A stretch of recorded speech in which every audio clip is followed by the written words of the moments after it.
sugar, spice, and everything nice. These were the ingredients chosen to create the perfect little girl. But Professor Utonium accidentally added an extra ingredient to the concoction, Chemical X. Thus, the Powerpuff Girls were born! Using their ultra superpowers, Blossom, Bubbles, and Buttercup have dedicated their lives to fighting crime and the forces of evil!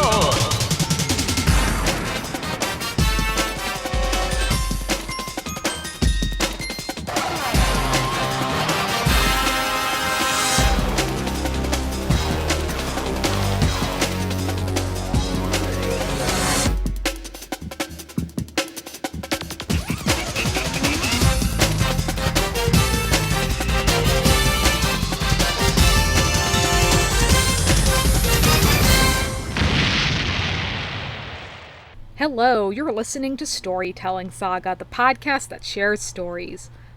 Should I try to say like the mayor? I mean like the announcer. Hello, you are listening to Storytelling Saga, the podcast that shares... Okay. What am I doing?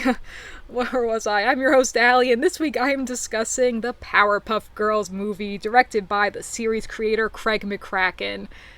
You know, rewatching this movie, I unexpectedly got emotional a couple of times, just kind of getting swept up in the narrative, because what stood out to me just rewatching this is the love between the girls and Professor Utonium, and it just was so, like, it just tugged at my heartstrings a little bit. I just, like, unexpectedly teared up a couple of times, especially, like, at the beginning when he first creates them, and then he gets them all those gifts, and they're saying, "This is the best gift," and he just says, "Yes, it is," and he's looking up at them, flying around.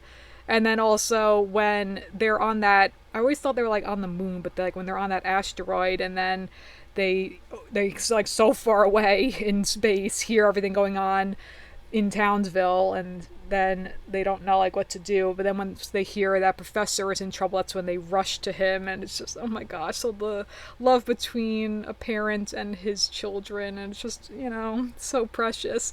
And Powerpuff Girls is an iconic show, honestly. To me, it's of course one of my favorite... As a kid, it was my all-time favorite show on Cartoon Network. But there's other shows now that I prefer as an adult, but I still absolutely love this show and the characters, and I've always loved the style of the Powerpuff Girls, as in the girls themselves, just like the art style itself too, of the really geometric shapes, like of the Professor, very rectangular, the girls very circular with their big eyes, and I always tried to draw them. Like, they seemed so simple to draw, but, you know, it's tougher than they look. I remember, like, always throughout the years trying to draw Bubbles, especially, because Bubbles is my favorite, personally, of the three. And I haven't talked about the series yet, because watching this movie now made me want to watch the series, go back and watch some episodes. So I'm gonna have to do that at some point, because, oh my goodness, this was quite a joy rewatching it. And I didn't see this movie in theaters, oddly enough. It was released 20 years ago now, back in June 2002. And at the time, that's when the Hey Arnold movie was coming out in theaters. And I had, like, all my focus, as an 11-year-old, all my focus was on that, only to be let down by it ultimately. But I digress, you know. The Jungle movie obviously made up for it. Well worth the wait. But, so I didn't see this in theaters. I saw it a couple of years after the fact over my cousin's house. And what's funny is that there were two moments in particular that we just latched onto and would quote all the time. And when we watched this in their basement, like, they had a big screen TV. So it was kind of like being able to see it on a big screen, you know, it's the next best thing. And because, like, that part, for instance, when Professor first sees the girls, and, like, his giant head and, like, just turning, you know, that must have been such, like, a funny visual on a big screen in the movie theater. But so watching it with them was so much fun, though. And I remember, though, they had the DVD and we couldn't find the remote, like, and we couldn't figure out how to, like, do any settings on the DVD player itself. So for a solid 20 minutes, it took us that long to finally find the remote or finally get it to play.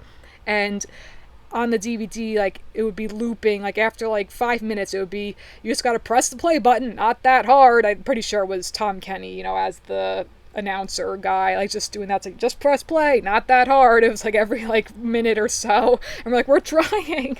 So it took us that long to finally get it started. But the thing is, like, it's a fun movie, but the show to me is so much better. Like, the movie, it's great because it's an origin story, and that's really fun and clever, and the animation is great, so many great action sequences and everything, but it's a little over an hour long, and like even there's certain parts that still kind of drag out. Like, the pacing of it is interesting because like there's that whole sequence of them playing tag, which again, great visuals. I've always loved the visuals of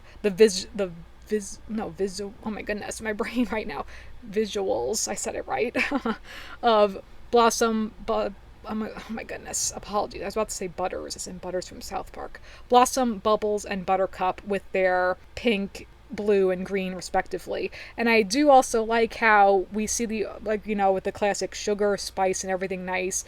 And the fact that Mojo, well, first he was Jojo. He was the professor's little monkey helper, and then he's the one that pushed the professor in and pushed him, and then he breaks the chemical X bottle, and then so he created his sworn enemies, and he himself became evil that day then.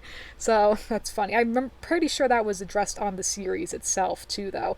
But just rewatching this made me think of like episodes I loved as a kid, and just kind of I want to rewatch right now, but I'll have to do that another time and like discuss the show at another time. But so the two moments that made us die laughing as kids that we absolutely loved is the one part when the car is spiraling in the air into the guy's apartment, and the guy's like, I've got a nice car, and then it crashes through. We loved saying that, I've got a nice car, and we loved that as kids. And the other part we loved as kids, when all of the monkeys start revolting against Mojo, and then like they're all introducing themselves, and that one monkey, my name is Cha-Cha-Cha, and here is my spiel. Except as kids, we loved that guy so much. We loved that whole little song, but we like took the jingle and made it our own somehow, or I guess we misremembered it or whatever. But we would just be like, my name is Cha-Cha-Cha, I love banana-nanas, and we would do that non-stop. I remember like us at the time in our cousin's pool singing that over and over, like on a loop. Must have driven like our parents crazy.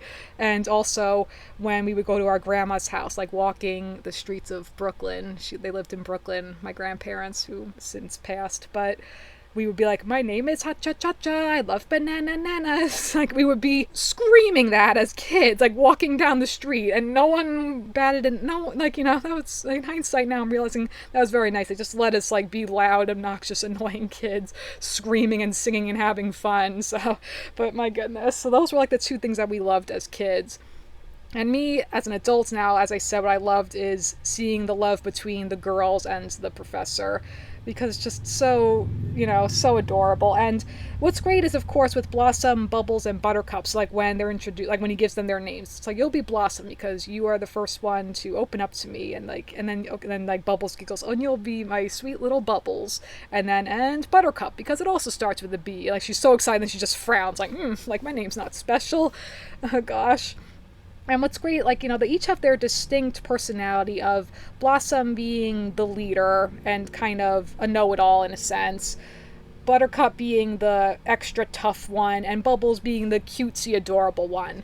That said, though, even though that's kind of like their dominant traits for each of them individually, together, obviously, as the Powerpuff Girls, they all have those traits. They're all obviously so damn cute because they're little kindergartners, saving the world before bedtime. And they're all extremely smart and, like, know how to kick butt and, like, take down all these ridiculous villains. Like, of course, I love the villains on this show, and then also them being badasses too, so, like, they all have those qualities, but, like, the villains on the show, of course, the main one being Jojo, and I just freaking love Mojo. I mentioned that he's one of my top 5 favorite animated antagonists. He's fantastic. He's just so funny, and there's only a couple things I distinctly remember from, like, trailers for this movie, and one of which was him saying, "You did very good indeed." And it's like cool seeing him before he becomes like his true mojo self with his outfit. But beforehand, when he just like has his brain covered with the paper bag and like a ratty old scarf, and he manipulates the girl, saying like, "Oh, you guys are freaks. I'm a freak too, but we can use your powers to make the town better." And then he tricks them, like he uses them, and it's awful. And like like they unknowingly build his lair in that volcano. And then he's like takes all those monkeys to make his minions. But he's just such a funny villain, and yeah, I think he is more so like the most prominent. He's the most prominent villain throughout the series. But then of course, like just to mention other villains in the show, but him, of course, he's not in the movie at all though, but him is the devil. So him is such a great character. My God, his voice. I'm pretty sure he's also voiced by Tom Kane, who voices the professor. And Tom Kane sadly had a stroke and had to retire early from voice acting. Very, very tragic. But then, of course, just to mention the voice actors too, Catherine Cavadini as Blossom, E.G. Daly, of course, as Buttercup, and Tara Strong as Bubbles. They're such a powerful unit together, these three sisters. And it's funny too how like their personalities are kind of like Blossom clearly is the oldest, Buttercup is the middle child, and Bubbles is the baby. Even though like they're the same age obviously, but still. Like, technically they're triplets then. And, like, them in kindergarten, their little kindergarten class is so funny. And, of course, Miss Keen, their teacher. But then, so going back to other villains, of course, you got him. You got the Green Gang, who make an appearance in this movie. You know what's funny? That jumped out at me, too. This is, like, an embarrassing thing to say. But, of course, I'll share it because, it's just you and I right now. You're just listening to me ramble on about the Powerpuff Girls. But as always, this is a safe space in my podcast. I've said this before, that once in a while I share things I wouldn't normally share out loud, which is that Ace is kind of hot. I see why. I remember that episode where Buttercup had a crush on him. I kind of see that now. I'm like, oh, you know what? There's something about this slimy bastard. Oh boy, I'm in a mood right now. So that's too funny. The Green Gang. And, of course, Fuzzy Lumpkins makes a brief appearance. He's, like, just a bumpkin. I don't like Fuzzy. I'm not crazy about Fuzzy Lumpkins. There are also the Amoeba Boys, those freaks, too, those wackadoos. And who else? There's so many. Of course, Princess Morbucks. Was that her name? The one who wanted to be a Powerpuff Girl. Complete brat. Oh, my gosh. And, so many other villains, too. There was, like, that evil cat in that one episode. I loved that. Oh, my gosh. There was, like, that kid that ate paste. Oh, my God. What's funny, too, is, like, as a kid, we would watch this show a lot, and the few times my mom would, like, sit down and watch TV with us, it would always be the same episode. It was, like, not that often, once every few months or so. She'd be like, I never see this show, and every time I sit down and watch it, it's always the same episode, and the episode was when they all switch bodies. Like that, the one where it's, like, that whole strobe thing of, like, that, whatever it was, like, like the apple and the orange mix-ups and they all switch bodies, like Bubbles was the mayor and like all that stuff, and Blossom and Miss Bellum in that episode. But anyway, so then, trying to think of any other villains. Also, there's so many, that comic book geek guy, he was interesting. I loved also those, they weren't villains necessarily, but like those old guys, like the like old superhero guys, like, no, pause, no. And also, now I'm just bringing up episodes, but apologies, I'm like, jumping all around my brain right now, but the episode when the next door neighbor is like, those Powerpuff Girls ruined my dinner. And those people are so funny too, such freaks. And speaking of freaks, what also jumped out at me was that like when the professor is arrested, then like the girls are like kind of outcasts of society, and that's like when they can't use their powers, that's when they meet Mojo. That like in the newspaper where it says like bug-eyed freaky weirdo girls destroy town, and that was a like kind of an Easter egg to what Craig McCracken had said about this show, that like before the show went to series, like with test audiences, kids would say like, oh, these things are freaks, what's with their weird bug eyes? So like essentially that little headline in the movie is making fun of or like paying homage to the test audience of kids who would kind of not understanding the show and being like confused by the design of the girls and being like, oh, these weird bug-eyed cartoons, like what are these? And he thought at the time that meant like the show was like already doomed from the start, that it wasn't going to go to series.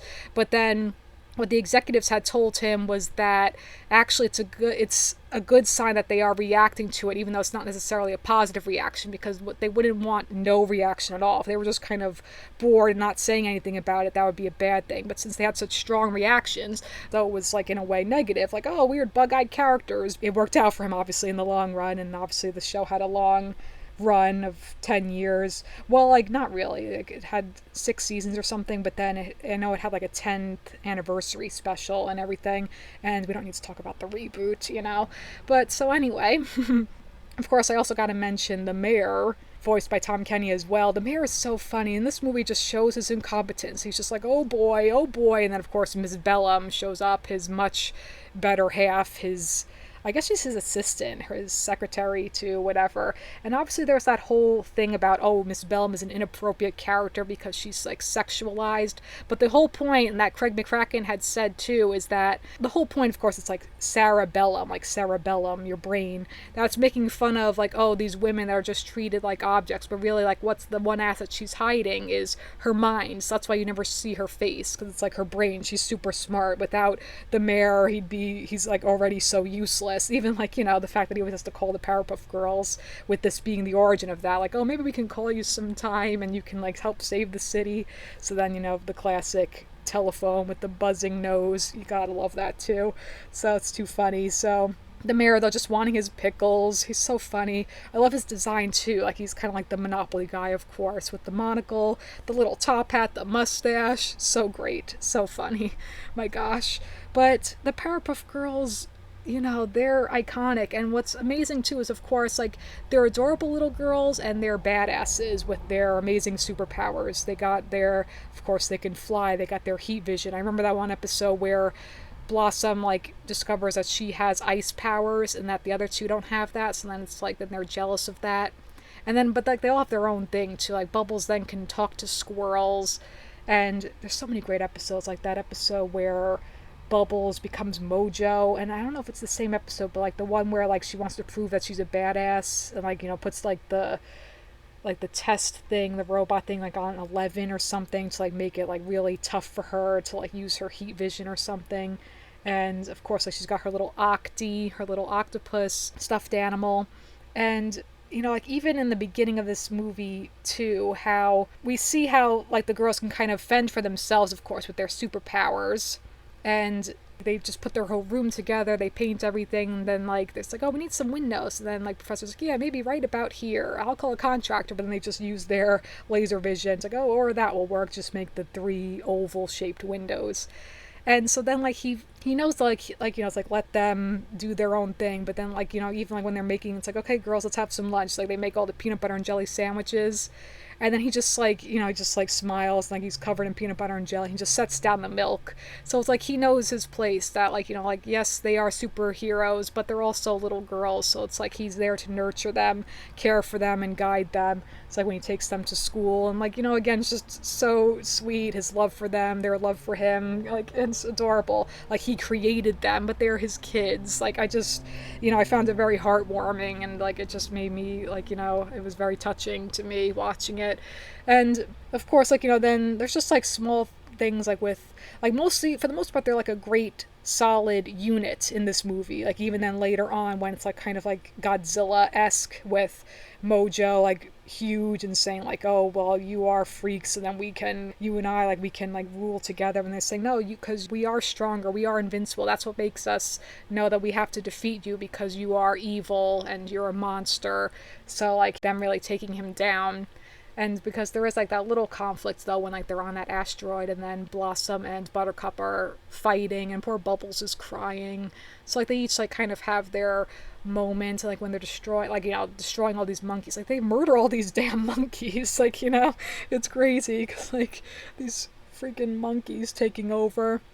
And of course, like, there's a little running gag of like them keep saving that little puppy dog, and then at the end he's just like, thank you. And it is interesting too, like when they were going to take the antidote to get rid of their powers, and then the whole town screams no, and then like when it, zooms out, and like they're all, it's like shaped like a heart. So that made me smile too. I hadn't noticed that at all until watching it now. It was just very cute. And again, just like some really cool shots in this movie, like of Mojo, that when he's like laughing evilly, like laughing maniacally, of course, and then like it zooms out all the way to the girls' house, like, the bedroom. So that was like a really cool shot. Just like certain things and like the animation were really, really cool, like in the rain, like the textures of everything, the lighting and stuff. So, like the incompetent the city of Townsville, excuse me, not town of Townsville, town of Citiesville, that was a thing too at one point. And also, like, just another thing that just jumped out at me, of course, the episode when, like, they lose all the color, and then, like, they have to sing, love, love, love, love, love, love, love, love, love makes the world go round. Actually, there was just an episode of the Ship It show, which is Tara Strong and Greg Sipes, and they reunited all the Powerpuff Girls. So it was Tara Strong, Catherine Cavadini, and E.G. Daly. So like they were all chatting about the show, reminiscing, so very cute, talking about their days recording the series and everything. So that was really sweet. Oh, and then also another episode I liked was like the Beatles episode. That's so great, and like so many great episodes of the series. I'm gonna have to, talk about the show at some point because it's such a great show. Such great. Another episode that was so good. That's like so relatable. Like when they get that little, was it named Bebo or something? That little red fuzzy thing, and then you have to only feed him once. And like that thing in a family where it's like you feed the pet, and like, oh, I just fed him. No, I just fed him too. It's like so the pet eats more than once. Just stuff like that that feels so real. But then it's just so funny with like these little girls, and they're freaking awesome, the Powerpuff Girls. How can you not love the Powerpuff Girls? And originally, as I'm sure you may know if you're a big fan of this show too, and just like if you're into like behind the scenes stuff, I'm sure you already know too that originally it was called the Whoop-Ass Girls, which is so funny too. Oh, there's also that episode where like the criminals dress up as them or something, like they're wearing like these horrible masks, like looking like the girls, but like they're all buff, and like then people think it's the girls. All this stuff I'm remembering now of the series. It's too funny. Oh my gosh. But so it's it's a good movie, but the show is much better. Oh god, also there's that episode with like the fourth Powerpuff Girl Bunny, and then she ends up dying at the end. Oh my god. That's the whole thing. Like this show is for kids, of course, but there is a lot of violence too. I remember that there's that episode like when there's like broccoli taking over, and then like they finally realize they can't destroy it, they have to eat it. So it's like you gotta eat your broccoli, you gotta eat your veggies. There's that episode with like the boogeyman. I remember that. Oh my gosh. There's that episode early on with like the dogs or something, like with the then they turn into puppies themselves too. Oh my goodness. There's that episode, like I said, when Buttercup has a crush on Ace, and like she doesn't say anything throughout the whole episode though. That's like an interesting one. And there's so many funny moments, like so much great stuff in this series. And because like it's like superheroes, like but little girls, like I love all that. It's just such a fun show. Oh my gosh, it's such a great series. I love it. I love these characters. I'm really just like raving, my goodness, because wow, it's just so much fun. And I do remember with this movie there was a song that like went along with it. Well, like that maybe it was for the movie, or like they just paired up with the movie, but it was, who sings? I need to look it up now real quick. No Secrets. The song is called That's What Girls Do. That's what girls do. They keep you guessing the whole day through. Play your emotions, push all your buttons. It's true. That's what girls do. It's like, they like paired that up with this movie. I remember that. That's so weird. But so this would have been fun to see in theaters, I'm sure. I'm like, wish I had seen it in theaters because I would have enjoyed that much more than the Hey Arnold's movie at the time. I don't mean to keep like, of course I love Hey Arnold's, but I did not like the movie. But it's okay.